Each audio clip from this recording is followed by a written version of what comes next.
evening, everyone. So thanks a lot for the nice introduction. So my name is Marie Jacotey, as I've written here again. I'm gonna present tonight my latest series of works called Mourning Defeats. It's composed of like 3 different things. First of all, a series of dry pastel drawings on Japanese paper of various formats, from quite small scale to like bigger scale. I mean, just that's the actual size with in between my hands, and a bigger textile installation. So I'll come to that afterwards, and a book comprising those pastel drawings and introducing a collaboration of mine with the poet Rachael Allen. The reason why I'm presenting the 3 bodies of work together is because they are all linked, and also they were all part and forming my latest solo show at Hannah Barry Gallery in Peckham last October. So I want to start with a series of pastel drawings. So the series itself is called Mourning Defeats, which gave the name to the show. And I mean, all of my work is usually based on human relationships, or like an observation of the intimacy of people. I'm really obsessed with that. Stories of people, basically. Everything that is a bit disturbing, or people would prefer hiding. I guess that's the thing I'm trying to draw and I'm trying to talk about. A lot of my previous work has been really talkative in the way that I'm always working with images and words together. And well, that's a pretty obvious example, for instance. So this quality of my work remains in some of those drawings, but a lot of them became more silent. And I think I'm trying to like explore this new thing. I think like Alex presented me saying that I had like people had seen probably a lot of my colored pencils in the past, and I guess that's quite right, because I've been working with very traditional mediums. So, for instance, colored pencils on paper, and drawing with dry pastel is quite a new thing for me. I've only started doing that last year, and sort of allowed for a more painterly approach of drawing, basically. And I guess, I mean, overall, all my practice, I like to work on very different materials and mediums. And I mean, the glimpse you just had of like this big textile installation is a good example of that. I'll show you some more details at the end of this slideshow.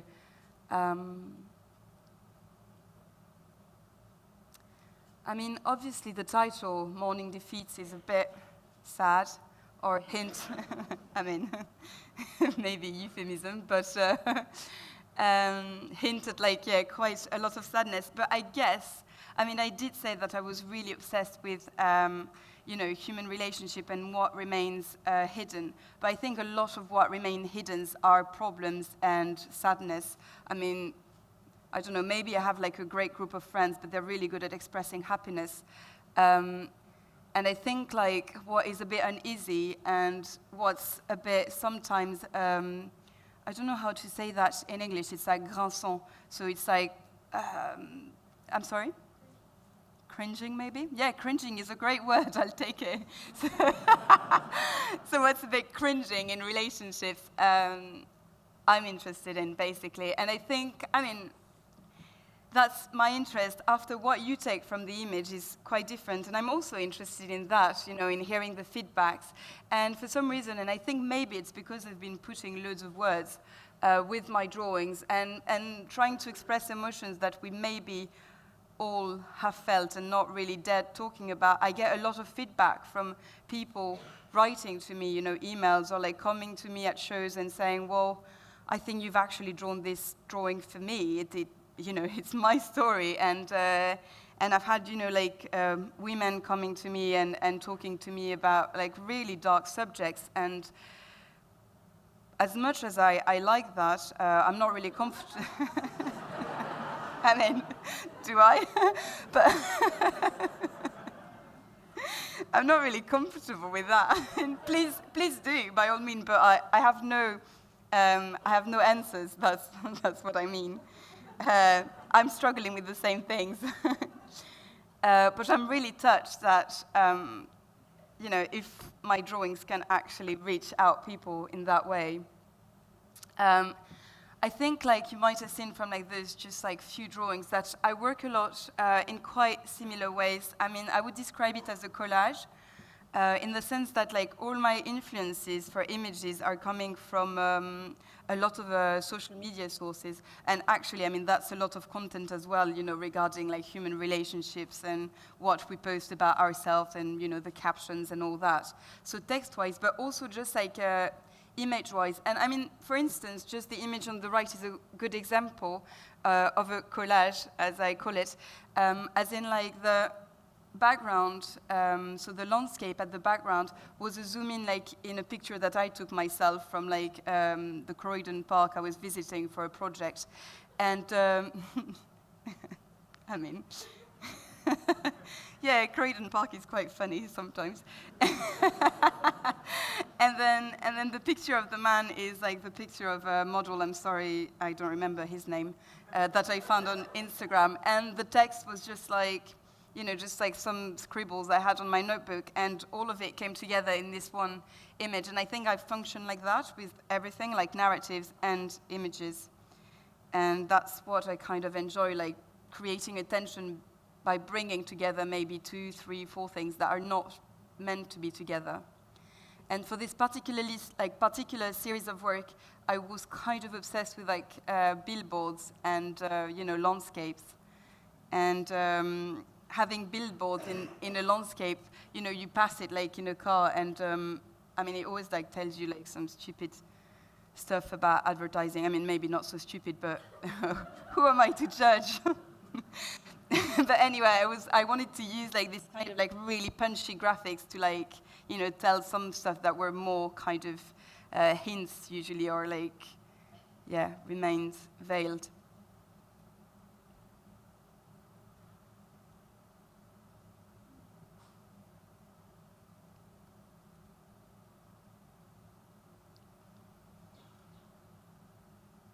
So this brings us, I mean, not you. This brings us to the collaboration with Rachael, and I probably should have said that before showing you the series of pastel drawings, but basically we started collaborating way before I started making those dry pastel drawings, and that's a colored pencil drawing, a poster I made for this magazine called Art Leaks, and basically, I made this poster, double-sided, and they asked me if I knew of a writer who could write some, nice words to go alongside my artwork. And I knew of Rachael Allen, and I loved her work, but I didn't know if she'd want to collaborate with me. Anyway, I wrote to her. She said yes. I was happy. And and so she wrote these 2 poems to go with. But not only did she write 2 poems, she wrote about 20 of them. And we only got published 2 in the magazines, but I read them and I absolutely adored them, and came about this idea of actually making a book of this series of poems and works of mine. And she had written all of the poem from all the drawings of mine, and I decided for this book to actually make a new series of works. So it was kind of like a Chinese whisper sort of thing. I mean, maybe it's not a very good reference, but anyway, so I had those old drawings, she made those texts, and then I made this new series of pastel drawings. And maybe the reason why I didn't introduce that fact beforehand is because part of the text within those dry pastel drawings was mine, and her poems, even though they were there in at the forefront of my mind, they were not I was not actually trying to illustrate them. So it was really a collaboration in that sense, that I was trying to kind of get a sense of the atmosphere she put in those poems, and made a series of work that was kind of just, sort of hinting at her text. that's, sorry, I should have said, but that is just like the design of the book as it is. That's like the graphic designer's spread. So it's like kind of a recycled paper on the left side where all the poems were written on, and that's just like my drawings printed on like a white, sort of a bit thicker paper.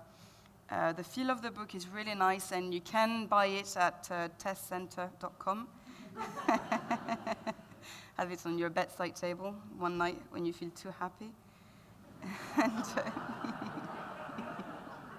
her poems are actually funnier than my drawings, so, you know. And that brings us to this last piece of work. So this is an actual shot of the installation in the gallery. And so you can see like the drawings on the wall. I should have mentioned they were framed in a kind of like quite an, I want to say exotic, but that's not it, but I'll say it anyway, in an exotic manner by this couple of friends of mine called Soft Baroque, with kind of a latex frame, from silicone frame that holds like the glass a bit away from the mounting board, and which is why they look a bit kind of wiggly like that, or like organic shaped. So that the drawings were exhibited on the wall, and then within the space of the gallery, I had this massive curtain of about 8 meters long and 350 meters high that I all like hand drawn. So it was drawn with like wax crayon and paintings and felty pens, but especially made for textile. It looks like silk. It's polyester.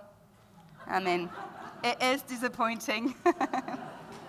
But no worries, no one is going to wear it, so I think that's fine. And it's double-sided, so the back was like a lot more minimal, as you can tell. And the reason why I'm showing this piece of work at the very end of this talk is because every like single drawing was kind of referencing like a bit of her poems, a bit of the drawings that were in the show, and a bit of all the influences that were around me during the year we were working together on the book, and I was making those drawings. And I made it appear as if I had like torn apart like loads of bits of my sketchbooks and kind of put all of them on a big wall. Hence the kind of like architectural sense of the piece of installation itself. And I leave you on this last slide of a detail of that curtain. Thank you very much for listening.